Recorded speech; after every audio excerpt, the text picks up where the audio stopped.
दाभा पीतंबर दरुण बिंब फलाधरोष्ठात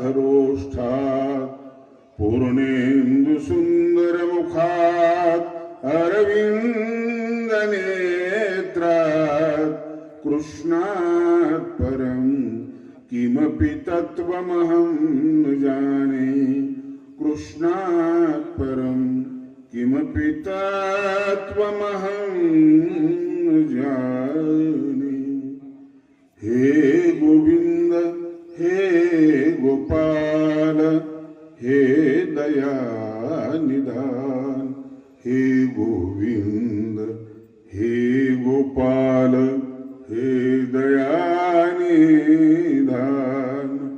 हे गोविंद हे गोपाल हे दयानिधान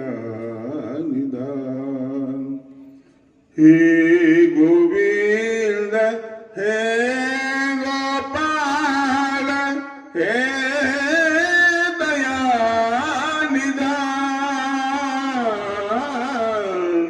हे दयानिधान हे गोविंद हे गोपाल हे दयानिधान हे दयानिधान।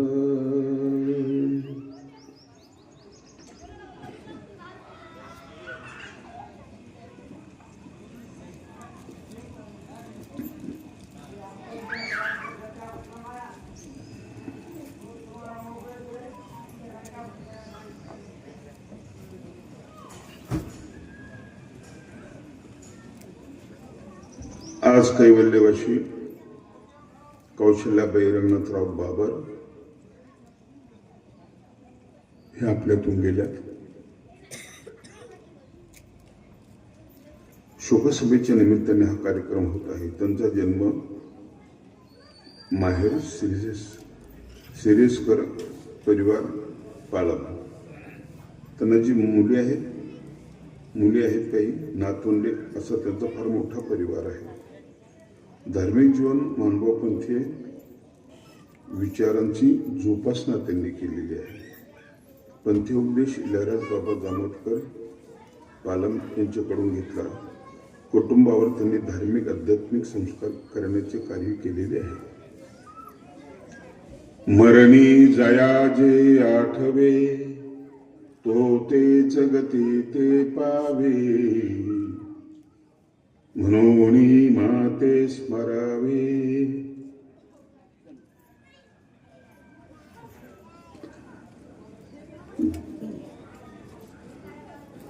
आई हा महत्वाचा मुद्दा आजचा आहे. जी आपल्याला कळली नाही, ज्यांनी समजून घेण्याचा प्रयत्न केला त्याने त्या तळामध्ये जाता आलं नाही. असा खोल असलेला हा तळ आहे. खोल असला तरी तो उंची वाढवणार आहे. ज्या मुलाला आईच्या गर्भामध्ये आईचं वय माहिती नसतं त्याला विचारा ना तुझ्या आईचं वय काय. त्याला जगातल्या सगळ्या गोष्टी कळतात. त्याचं कारण असते आई. आणि म्हणून आई मुळात बाळाला संस्कार देण्याची पहिली पाठशाळा असते. ही आई दुर्लक्षित झाली. कुठल्या तरी काळामध्ये नव्या विचाराने, नव्या वादळाने, नव्या फॅशनने आणि आईकडे आपण दुर्लक्ष केलेलं आहे. दुर्लक्ष करण्यासारखी आहे का ती टाकाऊ आहे का टिकाऊ आहे. या दोन गोष्टीचा विचार आपल्या जीवनात आपण करत असतो. जे टाकाऊ आहे त्याला टाकून देतो.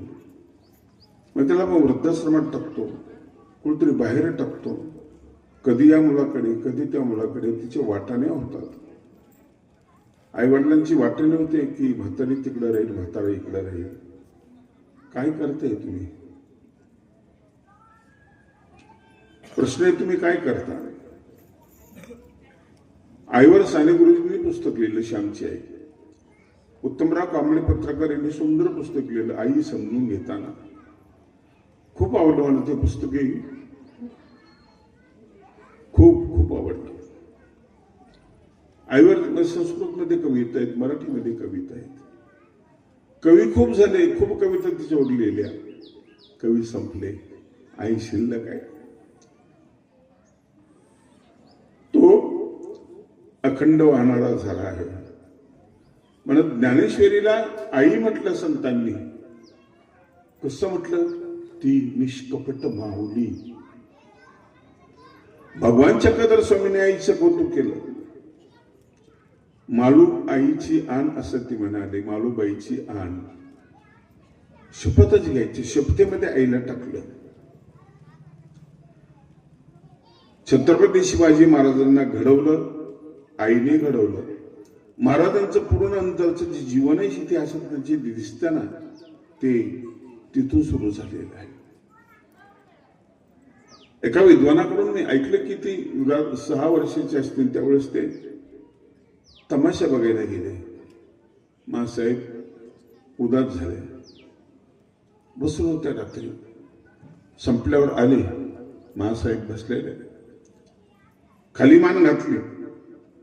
अपराधी पणाचा भाव चेहऱ्यावर होता. मासाहेबांनी विचारलं, बाळराजे कुठे गेला होता? खोटं बोलायची सोय नव्हती. मासाहेब तमाशा पाहण्यासाठी गेलो होतो.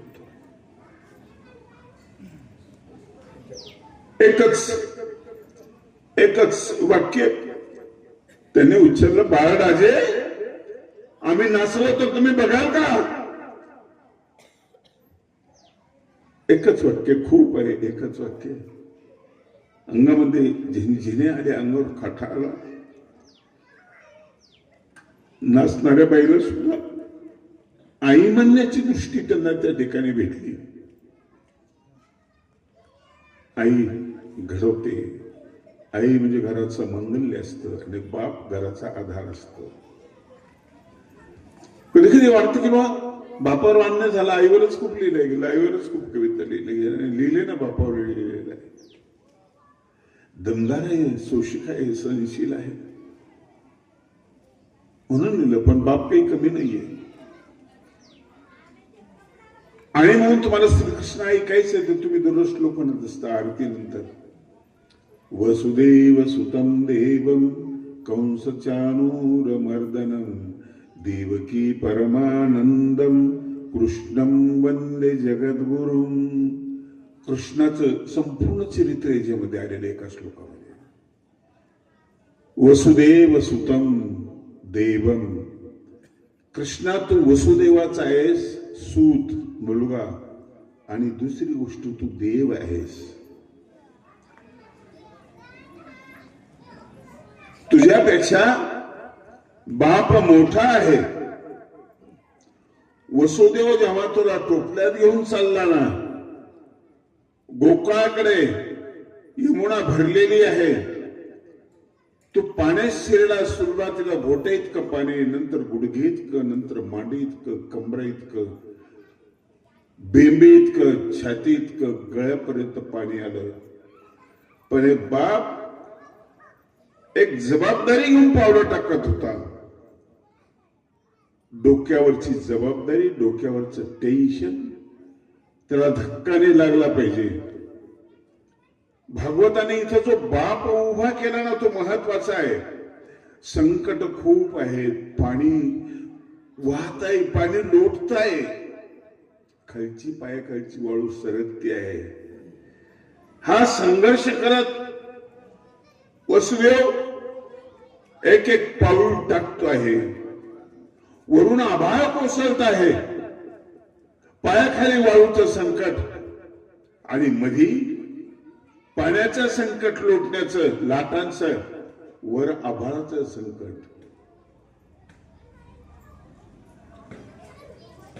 मनात म्हणत होता, बाळा घाबरू नकोस, मी आहे ना. तो आहे बाप. लक्षात ठेवा, तो आहे बाप. याला आधार म्हणतात, भक्कम आधार. बाप आहे. यशोदेच्या घरी पोहोचवलं. हा बाप तुम्ही सगळ्यात लक्षात ठेवा. यशोदेने कृष्णाला सांभाळलं. कंस चानूर मर्दनम दुसरा टप्पा. तुझ्यामध्ये सामर्थ्य आहे. कशामुळे? कंस आणि चानूरांना तू मारले, बलाढ्य राक्षसांना. आणि तिसरा टप्पा देवकी परमानंदम. कृष्णा तू देवकीला परम आनंद दिला म्हणून तुला नमस्कार. वसुदेवाचा पुत्र देव आहे म्हणून नमस्कार. दुसरा नमस्कार तुझ्या सामर्थ्याला. तिसरा नमस्कार तुझ्या आईला तू आनंद दिला त्याचा नमस्कार. चौथा नमस्कार कृष्णम वंदे जगद्गुरुम. तू जगाचा गुरु आहे. तुझ्या ज्ञानाला माझा नमस्कार आहे. श्लोक समजून वाचा. आई वडिलांकडे दुर्लक्ष करून कृष्ण मंदिरात जात असाल तर जाऊ नका. ते मंदिर तुमचं नाहीये. आईशिवाय त्या मंदिरात जाण्याचा तुम्हाला अधिकारच नाहीये. कारण त्या कृष्णाने देवकीला परम आनंद दिलेला आहे. आईला खूप आनंद दिलेला आहे देवकीला. तुम्ही तुमच्या आईला आनंद देता का? तपासून बघा.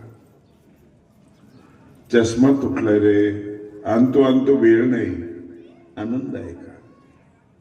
माझ्या गोळ्या संपल्यात रे, किती 2 दिवस झाले. बर बर बर बर बर. तुम्ही कृष्णाची उपासक नाही. कृष्णाची उपासना तुमची आई बाबापासून सुरुवात होते, हे लक्षात ठेवा. आणि म्हणून हे लक्षात ठेवून आपल्याला जगायचं आहे. दुसरी गोष्ट, तुम्हाला जगायचं तर पुढे लक्ष तुमच्या पाहिजे. लक्ष महत्वाचं आहे. लक्ष महत्वाचं. पुढे डोंबरचे खेळ खेडेपाड्यामध्ये होत होते. ते यायचे, रावटी टाकायचे, 2 बांबू व्हायचे आणि त्याच्यावर एक माणूस चालायचा. माणूस किंवा बाई चालायची. डोक्यावर घागर असायची. जबाबदारी कशी? घागरीत एक थेंबेने सांडला पाहिजे. दुसरी जबाबदारी पायनी घसरला पाहिजे. तिसरी अडचण, तो काय हायवे नाही, समृद्धी मार्ग नाहीये, 1 सेंटीमीटरचा रस्ता आहे फक्त, त्याच्यावरून तुम्हाला चालायचं आहे. चौथी अडचण आहे, लोक टाळ्या वाजवतील, हुर्यो करतील, तिथं तुम्हाला दुर्लक्ष करायचं आहे. 5वी अडचण, लोक तुम्हाला स्तुती करतील, ती एक अडचण आहे. स्तुती आणि निंदा माणसाला विचलित करत असतो. तुम्हाला 2 प्रकारचा धोका आहे, स्तुतीचा आणि निंदेचा.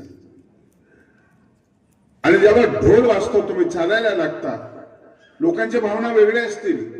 काही म्हणतील पडलं पाहिजे, मजा येईल. काही म्हणतात लेकरवाळाचा माणूस आहे, वाचला पाहिजे. काही म्हणतात आपल्याला काय करायचं, पडलं तर पडलं, नाही नाही पडलं. ते गोडे दुर्लक्षित करायचं आणि फक्त लक्ष ठेव समोर असतं. त्याच्या फक्त पलीकडच्या बांबूचं टोक त्याला गाठायचं असतं. रस्ता अरुंद आहे, रस्ता थोडा आहे, पण खूप अवघड आहे. याच्यातून तो चालतो. असं चालता आलं पाहिजे. सगळ्या मानव जातीसमोर एकच लक्ष महत्वाचं आहे की तुमचं मरण, आणि ते तुम्हाला सोयीचं करायचं आहे. आता तुम्हाला दुरुस्त करून जायचं, सोपं करत जायचं आहे. तुम्हाला मुख्यमंत्र्याला भेटण्यासाठी मुंबईला जायचं आहे, तर सगळं दुरुस्त करत जाता तुम्ही. कपड्यापासून, दाढीपासून. मुलाचं लग्न करायचंय, मुलाला जायचंय, मुलीकडे बोलवलेलं आहे, दुरुस्त करत जातो. दाढी करतो, सकाळी केस काढतो, उलटी करतो, सुलटी करतो. एकच केस लायला तो निघत नाही, तो उपटून टाकतो. तो त्याला तयारी करतो, तो तयारी करतो, भाषेची तयारी करतो, प्रश्नोत्तराची तयारी करतो. सगळ्या जीवनाचा जो परिणाम आहे तो आहे शेवट तुमचा मृत्यू. त्याची तयारी का करत नाही? मध्येची तयारी केलेली आहे तुम्ही, असत्य हाताशी पकडलेलं आहे. हे सगळं असत्य आहे. नातेगोते सगळे असत्य आहे. तुमच्या लक्षात येतं. कोणी कामाचं नाही असं तुम्ही तोंडातून म्हणतात. लोकांनी फसवलं म्हणतात. मुलगी चांगली वाटली पण फसलं म्हणतात. मुलगा चांगला वाटला पण तो मद्यपी निघाला म्हणतात. अमुक चांगलं वाटलं, शेजारी चांगला वाटला पण ते त्रास द्यायला लागला म्हणतात. सगळं असत्याशी तुम्ही झगडत असता. परत मोह निर्माण होतो, परत आणखी असत्य. नाही मग आपण राजकारणात जाऊ, इलेक्शन लढता, तिथं लक्षात येतं असत्य आहे. हो म्हणता सगळे, मतदान कोणी करत नाही, कार्यकर्ते काम करत नाही, पैसा खूप गेलेला असतो, इथं तुमचा वेळ गेलेला असतो, कुटुंबासाठी सगळ्या गोष्टीसाठी वेळ गेलेला असतो. तुम्हाला सत्य पकडायचं की नाही? काय आहे सत्य? सत्य एकच आहे, मृत्यू. कोणत्याच जातीला आहे? सगळ्याच जातीला आहे. आणि सगळ्यात जास्त मोठी भीती जी आहे ना, ती मृत्यूची भीती आहे. जगणं सोपं आहे, तुम्हाला जगणं पाहिजे, पण मृत्यू लिखित आहे, कधीही सांगता येत नाही. सगळ्यात जास्त भीती त्याची आहे. डॉक्टर ज्यावेळेस म्हणतो ना, आजचा दिवस तुमचा आहे, उद्या तुम्ही नाही. उद्या अडचणीत आणले आपल्याला, उद्या नाही. कारण आपण जगतोय ना, ते उद्यासाठी जगतोय. सगळी स्वप्न तुमची उद्यावर आहे. शेती यायची, विहीर पडायची, मुलीचं लग्न, मुलाचं नोकरी, अमुक तमुक, घर बांधायचं, उद्यावर आहे. नियोजन तयार केलं, पण उद्याच नाही. आता काय करायचं? उद्या कोण आहे? मृत्यू. गंमत आहे मोठी जीवनाची. जे केलं आतापर्यंत ते असत्यासाठी केलं. सत्यासाठी काय केले आपण? भागवतात परीक्षिती नावाचा एक राजा आहे. 7 दिवसाचा त्याला शाप मिळाला, साप डसणार आहे. 7 दिवसाची संधी त्याला खूप कमी आहे, फार कमी संधी आहे. या कमी संधीमध्ये त्याला मृत्यू टाळायचा आहे. तो पूर्ण भागवत ऐकतोय. तुमच्याकडे एवढी संधी नाही, फक्त आजच आहे. काय काय करणार तुम्ही? कोणाला बोलवणार? काय काय सांगणार? सगळं मनामध्ये आहे. असेच लोक जातात, बरेच लोक भांबावलेल्या अवस्थेमध्ये जातात. मृत्यूपत्र लिहिलेलं असतं, नाव कुणाचं टाकायची ते तुम्ही थांबलेले असता. एकाचं टाकताना तुम्हाला आठवण आलेलं आहे, त्याने फसवलं होतं मागे, ते तुम्ही कट करता. दुसऱ्याचं बघता, संबंधातला माणूस आहे, त्याने धोका दिला होता, ते तुम्ही कट करता. तिसऱ्याचा विचार करता. सगळे धोकेबाज आहेत, लक्षात येतं. नावच टाकायचं राहिलेलं असतं. वारसदार. काय केले जीवनभर तुम्ही? असा खात्रीचा माणूस तुम्ही निवडलेला नाही. मुलीने फोटो पाठवलेला असतो, नवरदेवाचा मागितलेला असतो. हा अल्बम काढतो, सगळे फोटो बघतो. 100 फोटो असतात, सगळे नापास करतो. 90 फोटो, 99% फोटो नापास करतो. हा बरा वाटत नाही, त्याची पोत चांगली नाही, अंगावर कपडे बरे नाही, सगळे नापास करतो. कुणी कोणाला नापास केलेलं असतं? त्यांनी त्यालाच नापास केलेलं असतं. 35% मार्क घेऊन पास झाला शाळेमध्ये, इथं 90%नी त्याला स्वतःला नापास केलेलं असतं. आणि नाईलाज म्हणून एक फोटो पाठवलेला असतो. तुम्ही स्वतःला पास करू शकले नाही.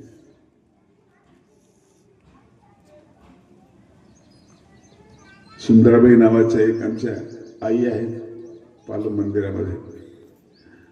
90-100 वर्षाचं वय आहे. खरंच त्या सुंदर आहेत. सौंदर्याची परिभाषा तुम्हाला माहित नाही, सौंदर्य कशाला म्हणतात ते. एक बालपणाचं सौंदर्य असतं. मागचे ज्या घरी मी चहा प्यायला थांबलो, एक लहान मुल कडेवर आहे एक जणाच्या, दुसरा माणूस त्याच्या हातात, त्या माणसाने मोबाईल दिलेला आहे. दुसरा माणूस 50 रुपयाची नोट करतो, त्या मुलाच्या हातात देतो. तो त्या नोटेला बाजूला करतो, फक्त मोबाईल बघत असतो. तुम्ही मोबाईल लहान मुलांच्या हातात देऊन धोका निर्माण करताय.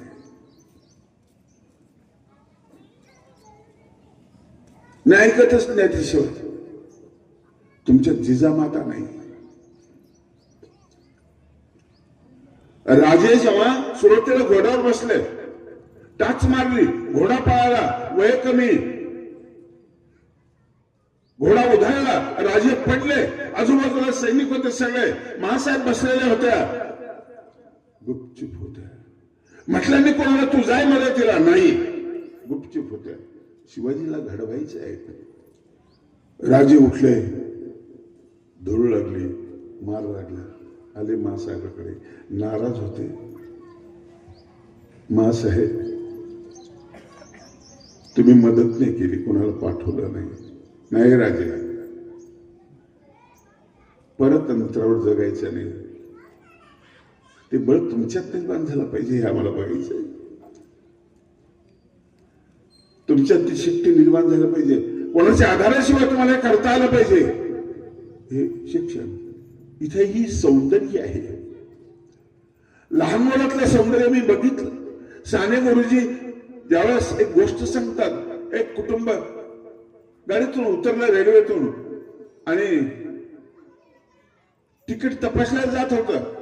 तपासणाऱ्या माणसाने त्या बाईच्या कडेवरचं मूल बघितलं गोड. म्हटलं काय तपासायचं तुझं तिकीट जाऊ दे. एवढं गोड मूल बघितलं ना. सौंदर्य आहे त्या ठिकाणी.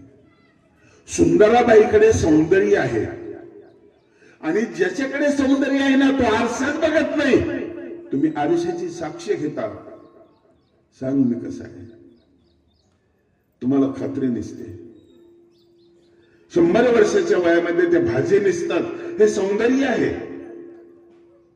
डोळे टिकवणे, दृष्टी टिकवणे हे सामर्थ्य आहे. पाळंमध्ये मठ निर्माण करणं ही सोपी गोष्ट नाहीये. ब्रह्मविद्या जिवंत ठेवणं आणि ते लोकांना वाटत बसणं. सगळीकडे सौंदर्य आहे म्हणून त्या सुंदराबाई आहेत. सुंदराबाई. सुंदराला आपण नमस्कार करतो. नमस्कार माझा या ज्ञान मंदिरा. सत्यम शिवम सुंदरा. सत्यम शिवम. किती छान प्रार्थना आहे शाळेतली. शब्द रूप शक्ती दे, भावरूप भक्ती दे, प्रगतीचे पंख दे, चिमन पाखरा, चिमन पाखरा. सत्यम शिवम. किती सुंदर आहे वय. सगळीकडे सुंदर आहे. 14 दिवसाचं वय फुलपाखराचं पण आनंदामध्ये नाचतं हो. आमच्या 100 वर्षाच्या वयामध्ये आम्हाला आनंद का भेटत नाही.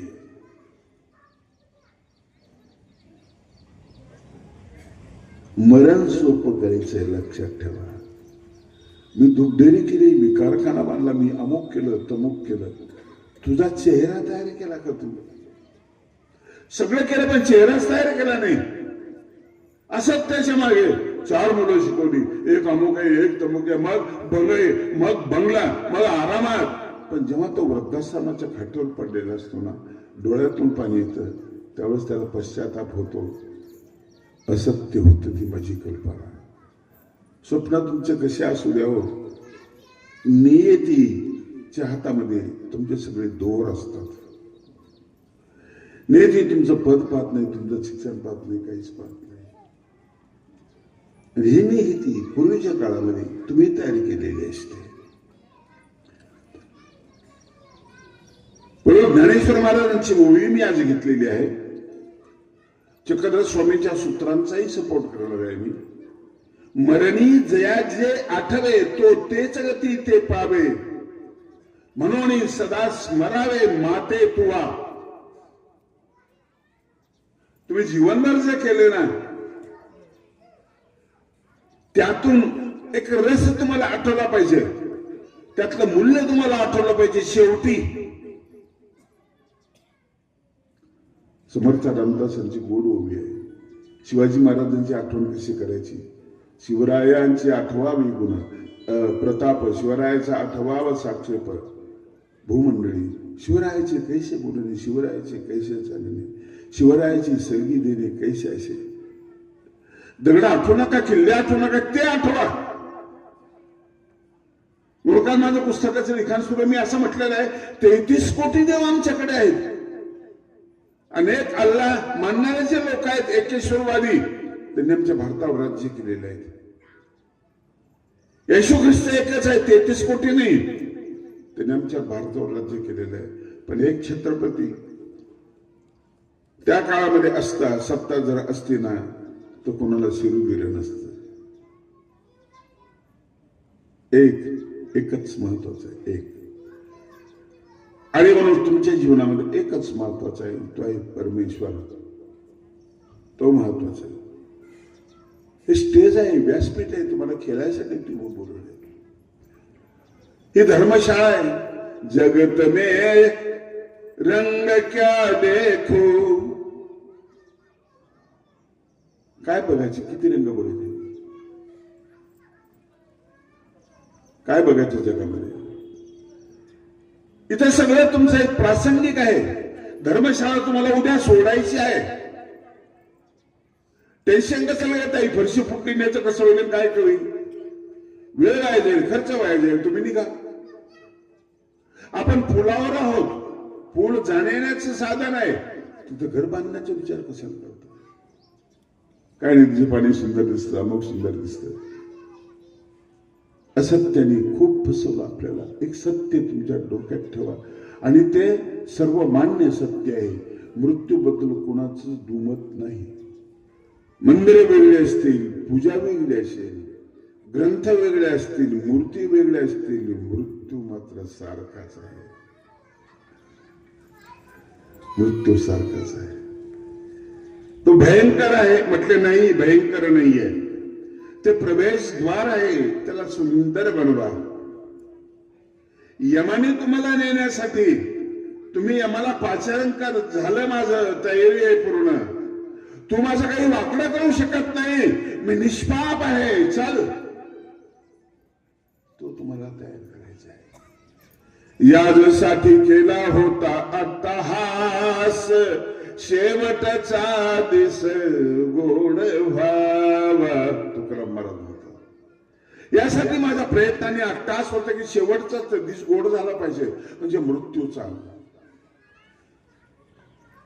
आता निश्चिंतीने पावल विसावा, आता मी निश्चिंत झालो.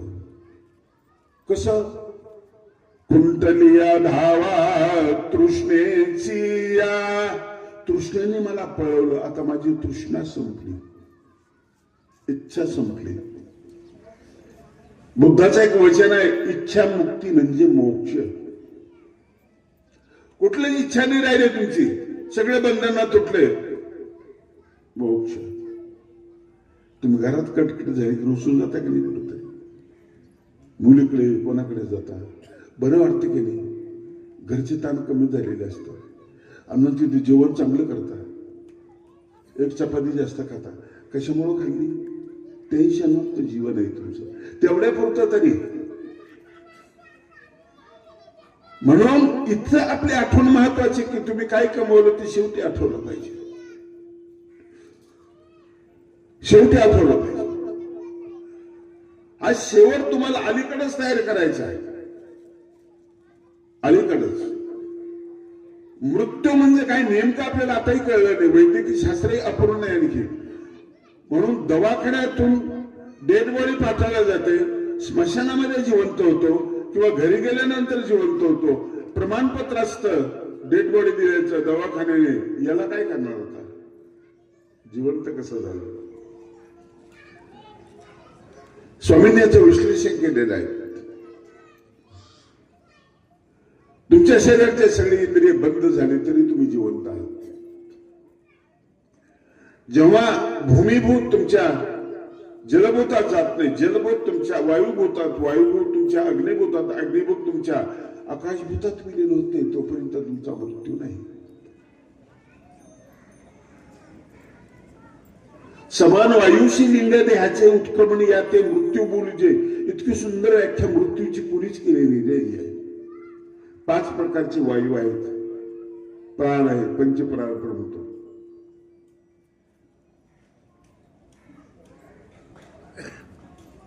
प्रत्येक प्राण वायू आपल्या वेगवेगळ्या पार्टचं संरक्षण करतो. त्यातला एक उदार नावाचा प्राण आहे, तो तुम्हाला हलकं ठेवतो. त्या घरापासून इथपर्यंत मी चालत आलो, हलका होतो म्हणतो. 74 सुरुवात होते माझ्या वयाची, पण तरुणासारखं चाललो. कोण होत, उदार. आणि जेव्हा तो निघून जातो ना, त्याचं इंद्रियावरचं कंट्रोल संपलेलं असतं, किडनी वगैरे याच्यावरचं, लिव्हरवरचं संपलेलं असतं. तुम्ही 4 पट जड होता. मानते यात्रेत खांदा देता म्हणता, अरे अप्पा खांदा दुखायला लागला, पले जड होते. अरे काल ते चालत आले ना, ते ओझं सहज त्यांनी पेललं. त्यांनी नाही पेललं, उदांनी पेललं. आणि तो जेव्हा संपतो ना, समान वायू हा महत्वाचा आहे. तो संपला की तुमचा मृत्यू झालेला असतो. आणि मृत्यूची सुरुवात एकदम होत नाही, धीरे धीरे होते. एक एक मिनिटाने तुमचा मृत्यू होतो. तुम्ही मोजत नाही. तुम्ही वाढदिवस तयार करता. 1 वर्षात झाला, 1 वर्षाचा काय आनंद, काय फुगून, काय मस्ती, काय मिठाई, काय सगळं सगळं मजा असते. केक आणलेला असतो. 2 वर्षाचा, 3 वर्षाचा. म्हातारा झाला की मोह सोडत नाही. नाबाद 75 कुठं गेलतास खेळायला आणि कुठं आवड झालास तू.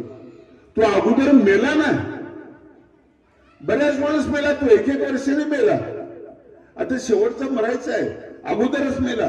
आणि ते आता तुझ्या 80 वर्षामध्ये होणारे, पण मेला अगोदरच. दिसत नाही कोण आहे, डोळे मिळे की नाही, काय बोलले, कान मिळे की नाही,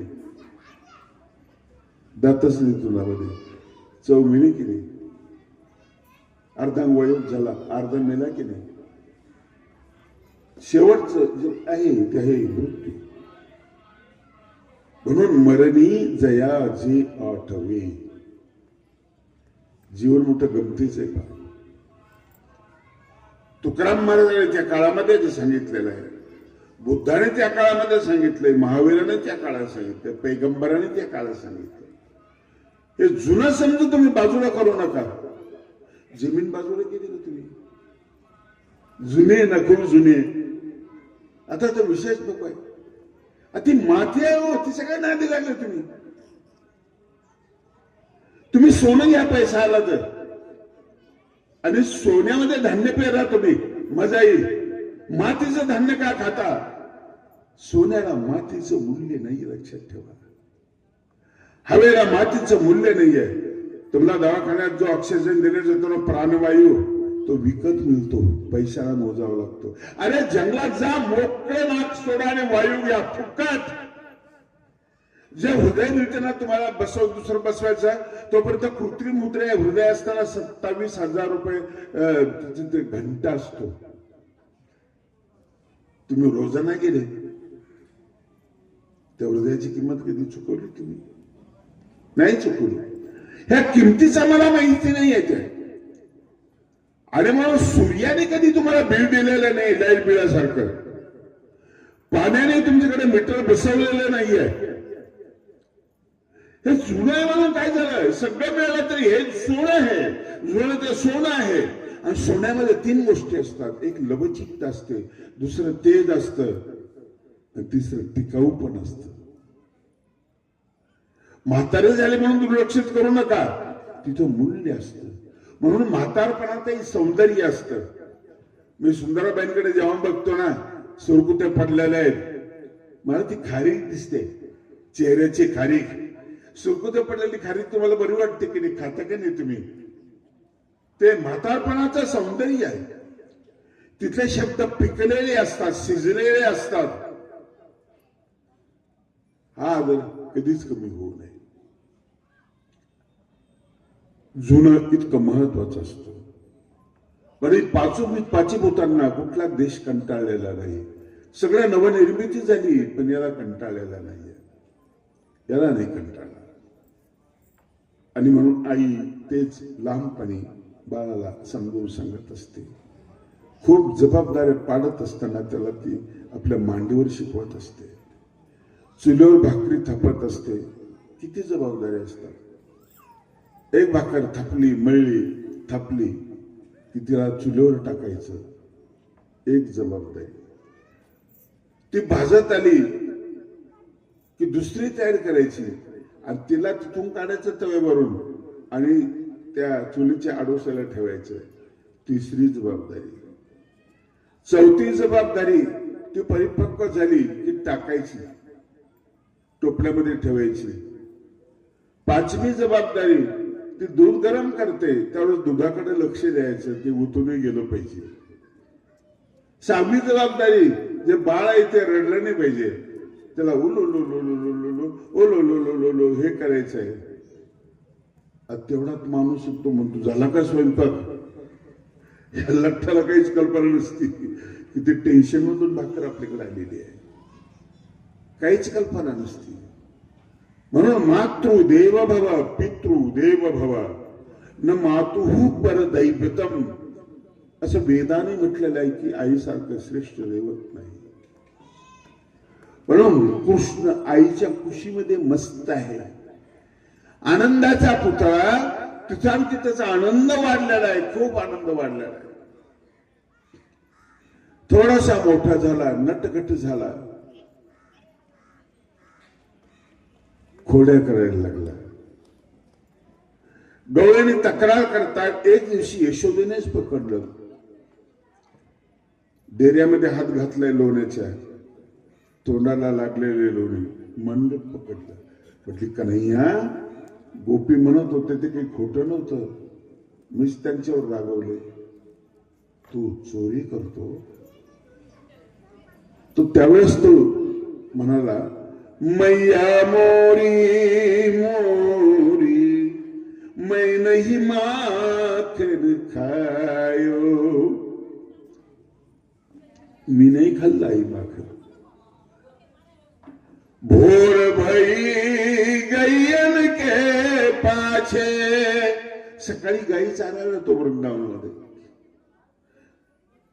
सांझ परे घर आयो, संध्याकाळी येतो. किती थकतो गाय मी, किती दमतो, आणि तू आरोप करते तू माखन खाल्लं.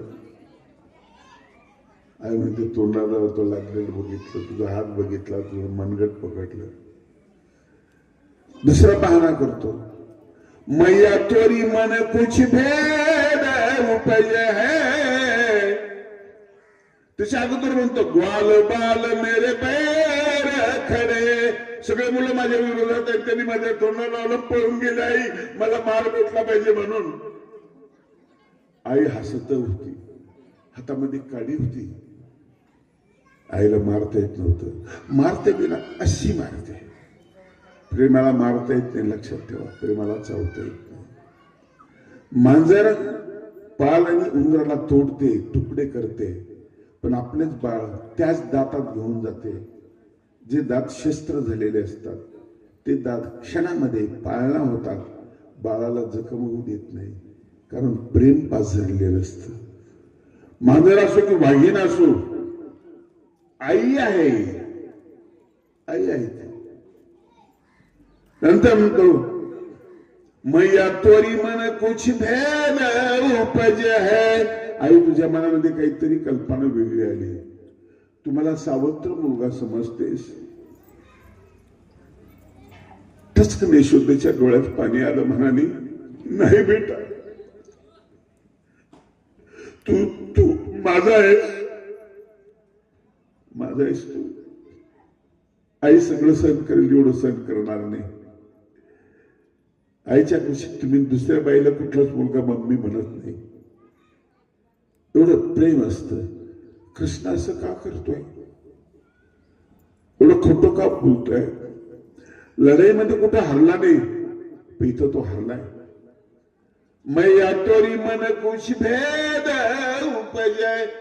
तुझ्या मनात काही कल्पना आहे, मी दुसऱ्याच आहे आणि तू माझी सांभाळणारी, असं काही वाटलं का तुला. नाही बेटा नाही. सूरदास कहे मैया यशोदा लेबुर कंठ लगायो. आईला शब्द सापडेना. जेव्हा शब्द मुख्य होतात ना, त्यावेळेस प्रेमाचा झरा पूर्णपणे वाहत असतो. पटकन घेतलं, उचललं आणि आपल्या छातीला लावलं. ती भेट, ती मिठी किती गोड असते, नाही लक्षात येणार तुमच्या. गोड असते. लहानपणी तुम्ही खरकट तोंडाला लागला, आई तिच्या पदराला पुसते. जुनं असतं ते लुगडं, ठिगळाचं असतं, मळक असतं, पण जेव्हा ती तिच्या हाताला पुसते ना, तर तुमचा चेहरा आठवा जरी शक्य होत असेल तर त्यावेळेचा तुम्हाला कसला संचार झालेला आहे. आनंदाच्या कशा लहरी तुमच्या अंतःकरणात निघालेल्या आहे. तुम्ही मोठे झाले, शिकले, आता सलून मध्ये तुम्ही जाता, हेअर कटिंग सलून मध्ये, तिथे दाढी करता उलटी सुलटी करतो, तो खूप केमिकल टाकतो, अमुक तमुक लावतो आणि नंतर तो चेहरा पुसतो त्याच्या नेपकिनने.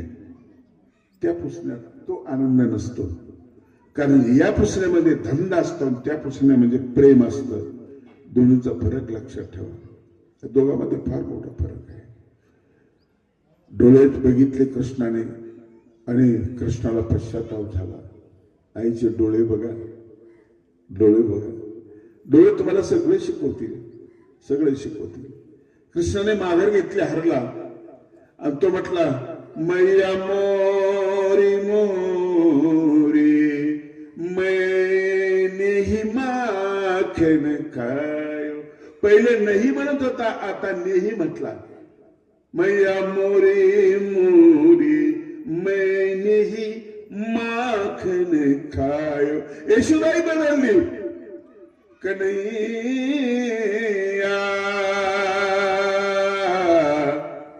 तू नहीं माखन, तू नहीं खाल्लं बेटा, तू नाही खाल्लं.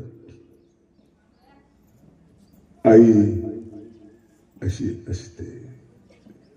चक्रधर स्वामी ही आई स्मरणामध्ये ठेवतात आणि आपल्या जीवनामध्ये सूत्रातून सांगतात की मातेचे स्नेह ते नैसर्गिक. स्नेहाचे प्रकार केले स्वामीने, एक अनैसर्गिक एक नैसर्गिक. एक टँकरचं पाणी, एक झऱ्याचं पाणी, हा तो फरक आहे. स्नेहाचा ठाई उचितच पुरे. स्नेह जे आहे ना ते तुम्हाला उचित स्फुरण देत. स्नेह उचिताचा विचार करत. आता जे अनुचित दिसतंय ना आपल्याला, स्फोटक बनलाय माणूस. प्रत्येक माणूस स्फोटक बनलाय. संसारात तर बनलाय, संप्रदायातही बनला. वारकरी संप्रदाय इतका चांगला, पण वंजाऱ्याचा सप्ताह असेल तर तिथं मराठा कीर्तनकार नको, आणि मराठ्यांचा सप्ताह असेल तर तिथं वंजारी कीर्तनकार नको. अरे त्या अभंगाचं काय करायचं? यारे यारे लहान थोर याती भरते नाही, सकाळशी येथे आहे अधिकार. एकदा ते अभंग तुमच्या हाताला जाळून टाका ना. एवढं महत्वाचं म्हटलं, तुम्ही असं काय करताय? तुम्हाला उचित का स्फुरत नाही? अनुचित स्फुरलं की युद्ध सुरू होतं, अनुचित थोडं वाटलं की भांडण सुरू होतं. प्रवासात भांडण, घरी भांडण, सगळीकडे कलह. स्वामींना मी विचारलं की असं का होतं? स्वामी म्हटलं याचं कारण आहे की तुमचं स्फुरण चुकीचं आहे. उचित तुमचं पाहणं उचित, तुमचं ऐकणं उचित, तुमचं बोलणं उचित, तुमचा स्पर्श उचित नाही, सगळं अनुचित आहे. तुम्ही पदार्थाची चव बघता, तुम्ही उचित आहे का हे बघत नाहीये. ढाब्यावरच्या जेवणाची चव चांगली वाटते, पण ते उचित आहे का?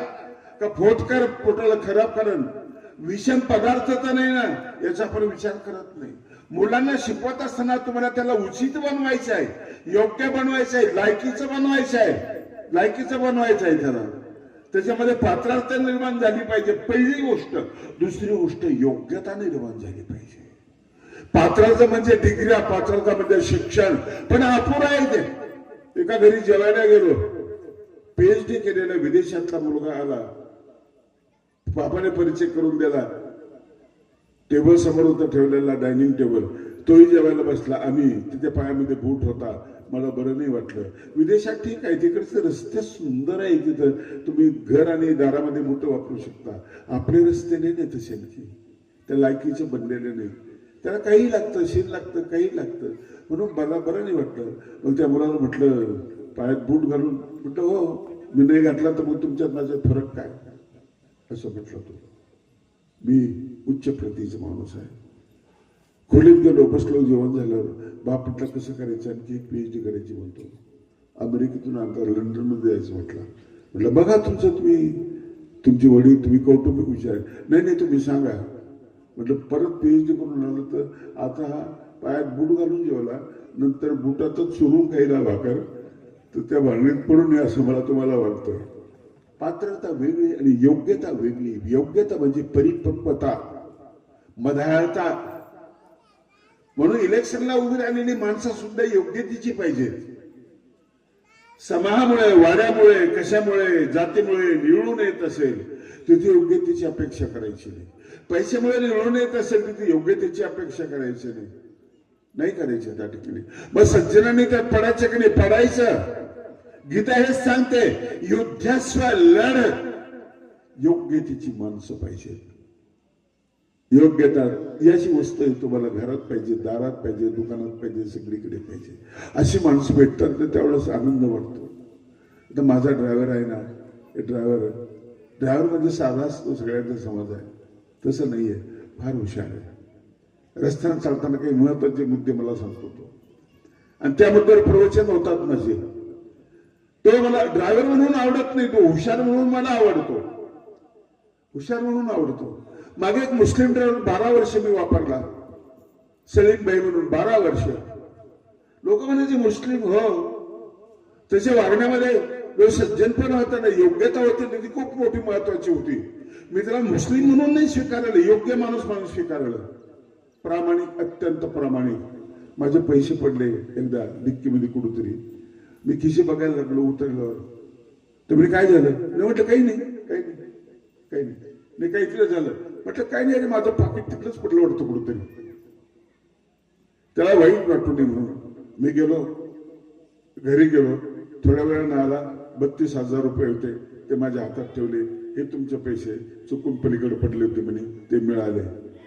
ही योग्यता, प्रामाणिकपणा.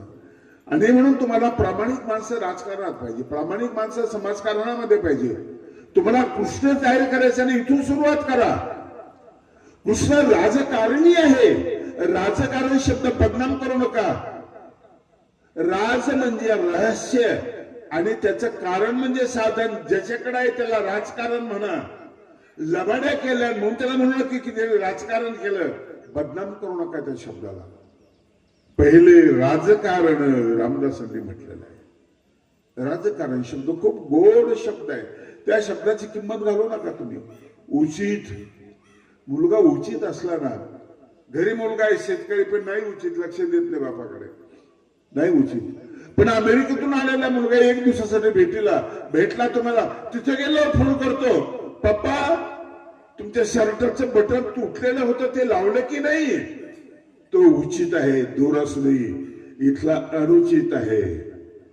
तुम्हाला उचित व्हायचंय. तुमचं बोलणं उचित, तुमचं प्रेमळ बोलणं. स्नेहाचा ठाई उचितच पुरे. किती गोड सूत्र आहे हो. महाराष्ट्राने घ्यावं, घरोघरी लावावं. की तुमच्या घरात अनुचित आहे, शब्द अनुचित नको, भाव अनुचित नको, बोलणं अनुचित नको, आणि तुमचं वागणंही अनुचित नको. तुम्हाला उचित बनायचंय. आणि हीच तुमची तयारी आहे की तुम्हाला मरणाचं काट गाठायचंय. तो तुम्हाला देवाला काय आवडेल याचा विचार करत तुम्हाला तिथे जायचं आहे.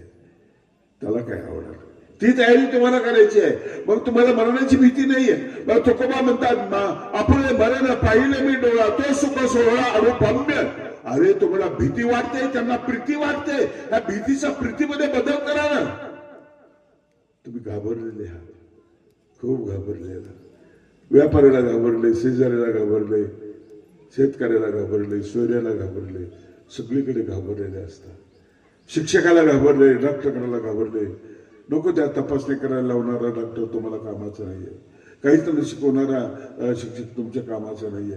हे सगळे शिकलेली सवलती मिळाल्या म्हणून मार्क वाढून यांना नोकऱ्या लागल्या, हे जीवन धोक्यात घालणारी माणसं आहे. उचित लोकांची आम्हाला गरज आहे, उचित लोकांची. मी बोलतो ते लक्षात येतं का तुमच्या? उचित लोकांची आम्हाला गरज आहे. आणि चक्रधर स्वामींनी महाराष्ट्रामध्ये पहिल्यांदा हे सांगितलेलं आहे. या स्नेहावर व्याख्या करत असताना ज्ञानेश्वर माऊलींनी इतकं गोड व्याख्यान केलेलं आहे. पुढे स्नेह पाझरे, पुढा स्नेह पाझरे, मागा चालते अक्षरे, शब्द पाठी अवतरे, कृपा आधी. काय गोड व्याख्या आहे हो. स्नेह पुढं चालतं, तुम्ही मागून चालत असता. इतका उल्हास, इतकी ओढ असते. कधी भेटेल आई, कधी ते पुढं चालत. विवेकानंद 4 महिने विदेशात राहिले, परत आले. जहाजाने उतरले, लोकांनी गर्दी केली. कलकत्त्याच्या लोकांनी आपला माणूस आला, आपल्या लेकराला, आपल्या मातीतला अमुक रथ केला, रथावर बसवलं. त्यांना रथाची ओढ नव्हती. आणि ज्यावेळेस तो रथ आला, गिरवत आला, हार टाकले, खूप हार पडले. विवेकानंद की जय, विवेकानंद महाराज की जय. त्यांना ते आवडत नव्हतं. अंगणापुढे रथ आला, आई दिसली अंगणात बसलेली, थकलेली, सुरकुत्या पडलेली, केस पांढरे झालेली, वाट पाहत होती. असं करून उतरले, हार फेकून दिले, लोक सोडून दिले, पुढे निघून गेले. आईजवळ गेले, मांडी घालून बसली होती. आईच्या एका मांडीवर डोकं ठेवलं. आई कशी आहेस तू, कशी आहेस तू? उचित, सगळं उचित. आईने तोंडावर हात फिरवला, म्हटले बेटा आलास, मी वाट पाहत होते. तू काय बघितलं रे सांग ना. खूप बघितलंय, खूप बघितलं. उंच हिमालयाचे पर्वत बघितले, उंच उंच इमारती बघितल्या, श्रीमंत लोक बघितले आई, खूप सगळे वैभवाचे शिखर बघितले. तू तिथे दिसत नव्हती. तुला बघायची, डोळ्यातून अश्रू आले. त्या अश्रूची किंमत सांगाल का काय ती?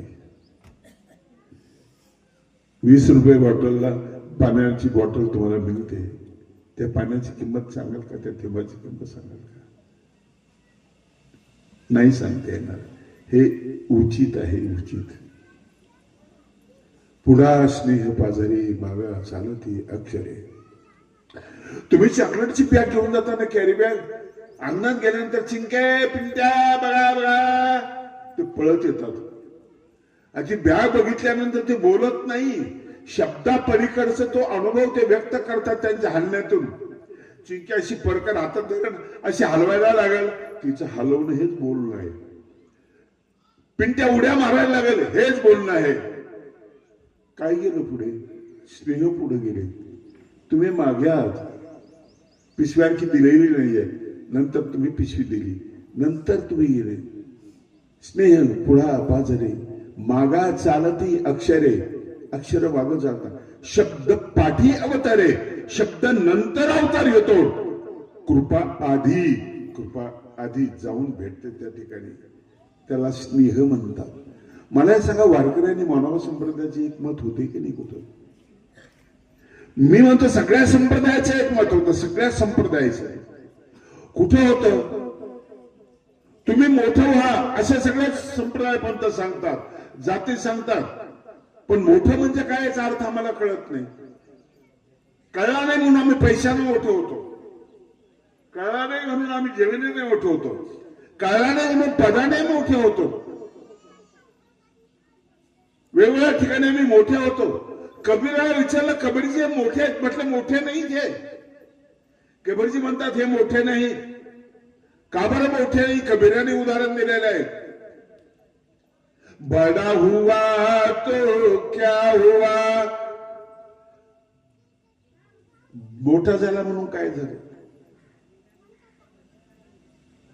बडा झाला तर काय झालं? पंथी को छाया नहीं. प्रवाशाला जी सावलीच नसेल मिळत तर त्याच्या उंचीला काय छाटायचं का? गरीबाला मदतच करत नसेल त्याच्या श्रीमंतीला जाळायचं का? पंथी को छाया नहीं, फल लागे अति दूर कबीरा. त्याला फळ आहेत म्हटलं पण हात पुरत नाही. ज्याचं काही हाताला मिळत नाही चांगलं, काय करावं त्याला? अशी ही मोठी माणसं तुम्ही ठरवलेली आहे. मग मोठा कोण आहे? ज्याचा उद्देश मोठा आहे तो मोठा आहे. मोठा असा अर्थ नाही, देशाचं भलं करणारा, विश्वाचं भलं करणारा हा उद्देश मोठा आहे, तो मोठा आहे. असं तुम्हाला मोठं व्हायचं आणि तुमची उंची वाढली की मरणासमोर तुम्हाला उभं राहायचं आहे. बघ मी आलो, मी असा होऊन आलो. त्याला कळते सगळं, मृत्यू देवतेला सगळं कळतं. मुलाखत केलेला एक मुलगा आहे, साहेबासमोर बसला, खुर्चीवर आहे, साहेब समोर आहे. साहेब म्हटलं तुझं सिलेक्शन झालं. अरे काही तुझी परीक्षा नाही, काय तुला प्रश्न विचारले नाही, कसं काय सिलेक्शन? म्हटलं घेतली परीक्षा तुझी. कशी घेतली? म्हटलं सीसीटीव्ही कॅमेरा आहे माझ्याकडे, हे बघ इथं मला दिसलं. तू आला ना त्यावेळेस थोडासा कचरा होता जिन्यामध्ये, तू झाडून काढला. आता ती सायकल होती ना मध्येच आडवी केलेली, ती तू सरळ उभी केलेली आहे. आणि त्यानंतर कोणाला तरी सिगारेटचं हे पडलं होतं, ते तू जमा केलं, कागदात गुंडाळलं आणि खिशामध्ये ठेवला.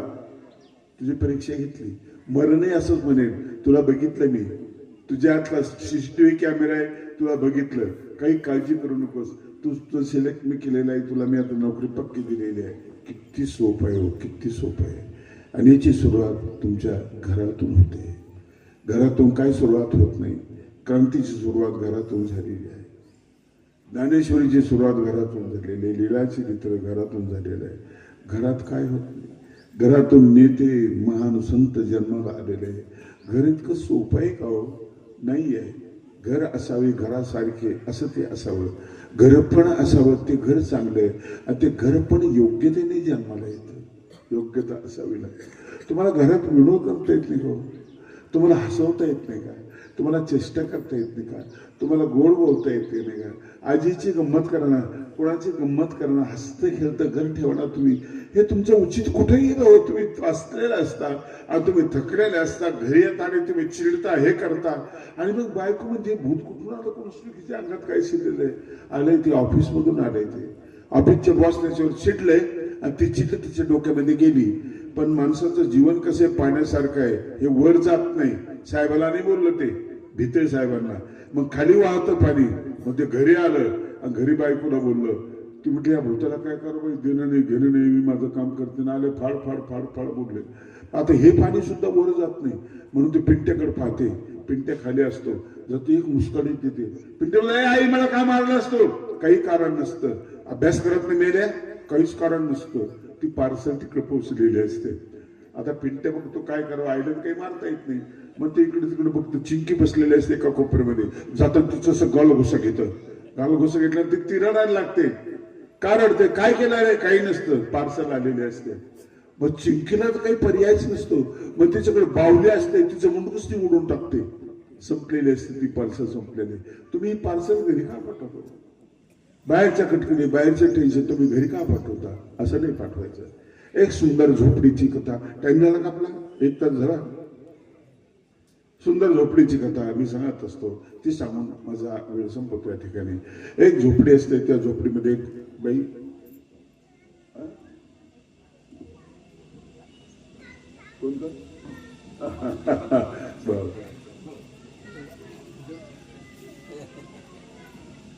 मालक मरतो, पोटात बाळ असतं, जन्माला येतं, आनंद वाटतो.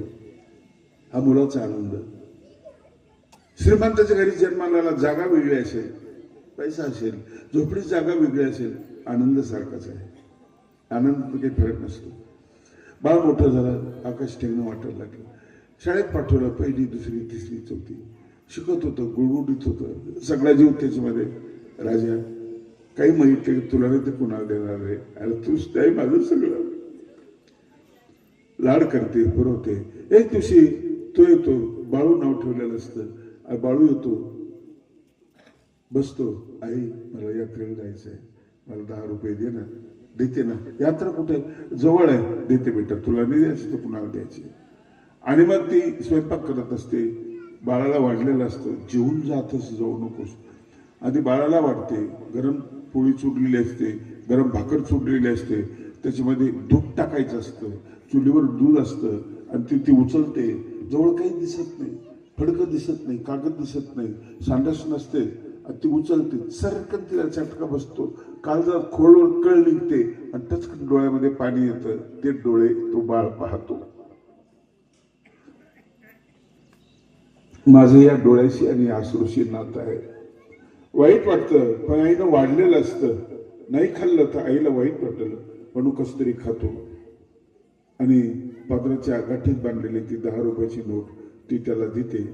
आपले हात झाकते, हाताला फोड आलेले असतात. ते बाळाला दिसू देत नाही. घरचं दुखणं कोणाला दिसू देऊ नका. बाळ निघून जातो, येतो आईने, यात्रेला जातो. यात्रा संपत आलेली असते. 4 वाजले. शेजारणीला विचारते, काकू तुमचा पप्पा आला का? नाही आणखी. बाळू आला नाही ना आणखी कुठं फिरते उन्हात फिरते काय. आणि जाताना सांगितलं बरं त्याला सगळे पैसे खर्च करून टाक, काय खायचे उपाशी राहू नको, उन्हामध्ये फिरू नको, वेळेसारखा करू नको, घरी लवकर ये. हो हो म्हटला. आणखी पत्ता नाही कुठं भटकते कोणाच.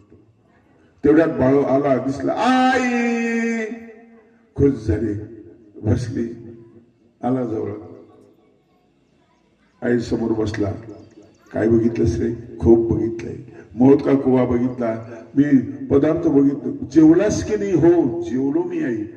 काय खाल्लं? खूप खाल्लं, भजे, आलुवडा, जिलबी, काय काय तिने सांगितलं सगळं खाल्लं. अरे वा छान.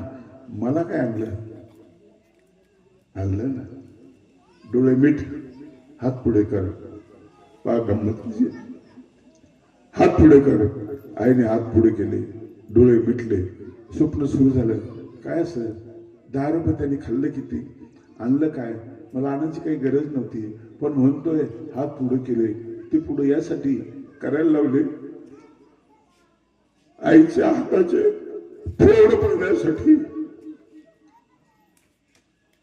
जळल्यानंतरची फोड आली ती पाहण्यासाठी. आणि हातावर वस्तू ठेवली. डोळ्यांना पाहता कळली स्पर्शाने, सांडस होती. सांडस 10 रुपयाची सांडस आणली तिने. आईला काय द्यायला पाहिजे? अडचण सोडवणारी वस्तू सांडस हाताला लागली. तिने बघितलं, मुलाचं स्वरूप कळलं की माझा मुलगा कसा आहे. शिकत गेला, दिवस निघून गेले. कलेक्टर झाला, साहेब झाला, बाळूचा बाळासाहेब झाला. आई देवा घरी गेली. त्यांनी बंगल्यामध्ये फोटो लावला आईचा. 4 मुलं, वैभव मोठं, सगळ्यांनी एक एक गाडी दिली, एक एक बंगला दिला. आरामात वाटण्या, हसत खेळत वाटण्या केल्या. तेवढ्यात चिंकी त्यांची नात जी आहे ना, ती वाकडी तिकडे सांडस कुठं फेकली होती, ती आणली. ती गंजलेली होती, वाकडी झाली होती. काकांच्या अंगावर फेकत म्हणते, काका ही सांडस तुमच्या वाट्याला. आता आपल्या वाट्याला काय काय येतं? या धुंदीमध्ये असताना काकाला ते खटकलं. सांडस घेतली, उकरड्यावर फेकली. मूर्ख काटते कुठे काही कळत नाही. बाळासाहेब उठले, ज्यांनी सांडस फेकली त्याची एक मुस्काडात दिली. अरे बंगले दिले, गाड्या दिल्या, सांडशीसाठी एवढं. फोटो गेले, हात जोडले. आई क्षमा कर, तुझ्या लाडक्या मुलाला बी मारलं. खुर्चीवर बसले, थोडा श्वास घेतला. मुलांना तुम्हाला सांडशीची कथा माहिती नाही. मला झोपडी आठवते, आई आठवते, तो चटका आठवतो. आणि ज्या वेळेस तू सांडस फेकलीस ना बेटा, बेटा मला सांडस नाही दिसली, माझी आई दिसली. आईला फेकलंस तू, उकड्यावर फेकलं म्हणून चिडलो आणि तुला मारलं. मग ती यात्रेची संपूर्ण कथा सांगितली. प्रत्येक जण म्हणायला लागला, बाबा सांडस म्हणून द्या. सांडस इतिहासच इतका चांगला इतिहास आहे. आई जपली पाहिजे. आईला जे जे आवडत होतं ना ते केलं पाहिजे. कौशल्याबाई भाग्यवान होत्या. एवढा चांगला परिवार त्यांना मिळाला, हे नशिबाचं काम आहे. 85 वर्षाच्या वयामध्ये त्या गेल्या. खूप स्तोत्र आहे तेवढे, म्हणून मी वेळ घेणार नाही. आई माझा बाईचा सागर, असे खूप कविता, खूप गाणे आहेत. मला सिनेमातलं गाणं आवडलं तेवढं म्हणून मी संपवतो माझं वाक्य. लता दीदींनी गायलेलं आहे. कितनी अच्छी है, कितनी भोली है, प्यारी प्यारी है ओ माँ, ओ माँ, ओ माँ, ओ माँ. अपना नहीं तुझे सुख दुख कोई, मैं मुस्काया तू मुस्काई, मैं रोया तू रोई, मेरे हंसने पे मेरे रोने पे तू बलिहारी है। ओ माँ, ओ माँ, ओ माँ, ओ माँ, माँ बच्चों की जान होती है, किस्मत वाले होते हैं जिसको माँ होती है। आई या शब्दावरचं माझं विवेचन या ठिकाणी मी थांबतो. आदरणीय डुंजनकर बाबा यांनी मी सेवा उपलब्ध करून दिली, त्यांचे आभार मानतो. परंतु आज मला अनुभव आला की माझं वय दिसत नसलं तरी 74 सुरू होते आता, आणि खूप फिरलो, खूप थकलो. या प्रवासामध्ये मला जाणवं लागलं इतक्या लांबचा प्रवास एका दिवसात इथं जाऊन तिथे येणं चांगलं नाही. पुण्याला गेलेलं परवडतं, 2.5 घंट्याचा रस्ता आहे. पुन्हा इथं 3 तास मला लागले. म्हणून बाबांना म्हटलं परत मला कार्यक्रमाला एका कार्यक्रमासाठी धावपळ करायला लावू नका.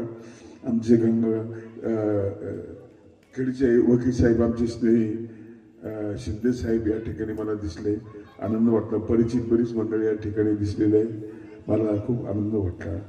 मी कैवल्यावासी कौशल्याबाई यांना परमात्म्याने जवळ घ्यावं, आनंद द्यावा अशी विनंती करतो आणि माझे 2 शब्द संपवतो.